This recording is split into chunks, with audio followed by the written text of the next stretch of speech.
1 கோடி ரூபாய் நீங்க திமுகவில் கேட்டதாகவும் அவங்க அதற்கு பெருசா ஒன்றும் கண்டுக்கல அப்படின்னு சொன்ன பிறகு தாவேக்கால இருந்து அழைப்பு வந்து 2 கோடி ரூபாய் சொல்லி 50 லட்சம் ரூபாய் யார்கிட்ட 1 கோடி திமுக யார்கிட்ட கேட்கறது? யார்கிட்ட கேட்கறது சொல்லுங்க. நான் அமைச்சர் சேகர் பாபுட்ட என்னுடைய மகன் எம்டி முடிச்சிட்டான், சூப்பர் ஸ்பெஷாலிட்டி படிக்கணும்னு ஆசைப்படுறான், அவனுக்கு உள்ள ரூபா கொடுக்க எனக்கு இல்லை. அவன் சொன்னா 1 கோடி 20 லட்சம் ஆகும், 60 லட்சம் ரூபாய் எனக்கு லோன் கிடைக்கும். அப்ப ஆற்றியாவது 60 லட்சம் ரூபாய் புரட்டி தாங்க, நானே டாக்டர் ஆகி வந்து அந்த கடனை அடைச்சிருவேன். கடனா கேட்டீங்க? கடனாட்டு தான் கேட்டேன். இது எப்ப கேட்ட? ஒரு 6 மாசம் சேகர் பாபுட்ட கேட்டேன். கேட்டு ஒரு 2 மாசம் இருக்கும். 2 மாசம் முன்னாடி. ஆனா அவர் அதை பெருசா அதுக்கான ரெஸ்பான்ஸ் கண்டுக்கிடல. இங்க இப்போ ஆதவ அர்ஜுனா அந்த பொறுப்பு அதை ஒன்றும் சொல்லல.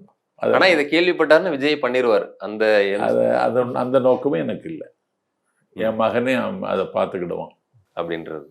அப்போ நீங்க இன்னொன்று விஷயமும் சொல்லியிருந்தீங்க, திமுகவில் என்ன அநாகரிகமா பேசுறாங்க சிலர், நான் தாவேக்காவுக்கு ஆதரவா பேசி மிரட்டுறாங்க அப்படின்னு சொல்லி. யார் உங்களை அநாகரிகம் நடத்துனது? யார் மிரட்டுனாங்க? நிறைய மிரட்டல் வந்துச்சு. உதயநிதி எதுக்கணும்னு முடிவு பண்ணிட்டியா?